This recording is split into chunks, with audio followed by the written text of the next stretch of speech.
বলতেছেন, মুখ ফিরাই এনে বলতেছেন, তুমি তো খুব বড় একটা অপরাধ করেছো, যে অপরাধের ক্ষমা হবে কিনা আল্লাহ পাক ভালো জানে।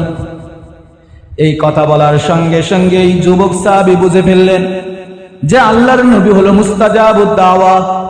যদি এর থেকে আরো বেশি কড়া কথা বলে ফেলে তাহলে আমার মনে হয় জীবনে কোনোদিন ক্ষমা হবে না।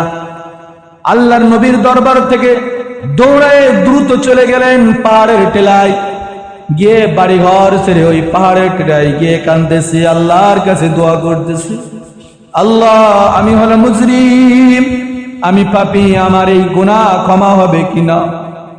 এরকম ভাবে কাঁদতেছি, কাঁদতে কাঁদতে কাঁদতে কাঁদতে 40 দিন পার হয়ে গিয়েছে। 40 দিন পার হয়ে যাওয়ার পর আল্লাহর নবীর কাছে হযরত জিবরাইল আলাইহিস সালাম ওহী নিয়ে আসলেন। নিয়ে এসে আল্লাহর নবীর কাছে 3টা প্রশ্ন করলেন, সালাম দিলেন এবং বলতেছেন, ইয়া রাসূলুল্লাহ, ইয়া হাবিবাল্লাহ, আল্লাহ তাআলা আপনাকে 3টা প্রশ্ন করেছে। 1 নম্বর প্রশ্ন হলো যে সারা দুনিয়ার কুল কায়নাতের সৃষ্টিকর্তা কে? এই প্রশ্ন আল্লাহর নবীর কাছে করছে। আল্লাহর নবী বললেন, জিবরাইল, এটা তো নতুন প্রশ্ন, কারণ সমস্ত কুল কায়নাতের সৃষ্টিকর্তা তো একমাত্র আল্লাহ তাআলা। আল্লাহ তো সৃষ্টিকর্তা।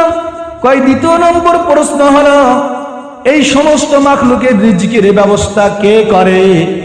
বাস এটাও হলো আল্লাহ তাআলা করেন, এমনকি আমার রিজকির ব্যবস্থাও তো আল্লাহ তাআলা করে। কয় তৃতীয় নম্বর প্রশ্ন হলো সমস্ত মাখলুকের মধ্যে যেই সমস্ত মাখলুকরা অপরাধ করে সেই সমস্ত মাখলুকদেরকে ক্ষমার ঘোষণা করেন কে? আল্লাহ তাআলা। বলেন বলেন আপনি বলেন কে করে? আল্লাহর নবী বললেন, সমস্ত মাখলুকের ক্ষমার ঘোষণা তো একমাত্র আল্লাহ তাআলা করেন, আল্লাহই ক্ষমার ঘোষণা করেন। কয় তাহলে কিভাবে ওই দিনকে ওই সাহাবীকে আপনি ফিরায় দিলেন আর এমন কথা বললেন?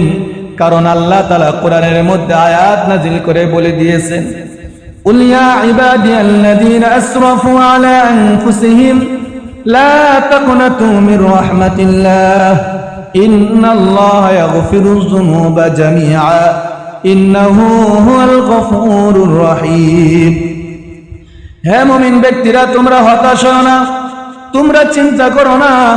তোমরা যদি সাগরের ফেনা পরিমাণ গুনাহ নিয়ে যদি আল্লাহর দরবারে আসো আর খালিস দিলে যদি তওবা করো, তাহলে আল্লাহ তাআলা তোমাদের জীবনের সমস্ত গুনাহ মাফ করে দেবে। বলেন না সুবহানাল্লাহ। লা তাকনাতু মির রাহমাতিল্লাহ, আল্লাহ তাআলার রহমত থেকে তোমরা নিরাশ হও না। আল্লাহ তো কোরআনের আয়াত নাজিল করে দিয়েছে।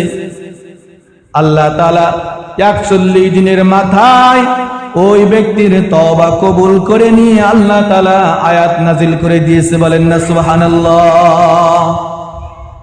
আল্লাহর নবী সাহাবীদেরকে বললেন, হে সাহাবীরা, তোমরা যাও যুবককে ডেকে নিয়ে আসো।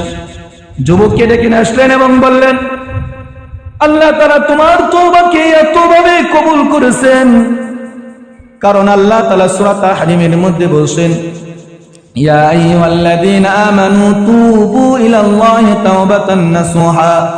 হে মুমিন ব্যক্তিরা, তোমরা আমি আল্লাহ তাআলার কাছে তওবা করো খালিস ভাবে, একনিষ্ঠ ভাবে, খুলুসিয়াতের সাথে যদি তোমরা তওবা করতে পারো, আসা রাব্বুকুম আইয়ুকাফিরা আনকুম সাইয়্যাতিকুম, আমি আল্লাহ তাআলা তোমাদের সমস্ত সাইয়্যাত অর্থাৎ গুনাহ খাতাগুলোকে নেকি দ্বারা পরিবর্তন করে দিবে। বলেন না সুবহানাল্লাহ।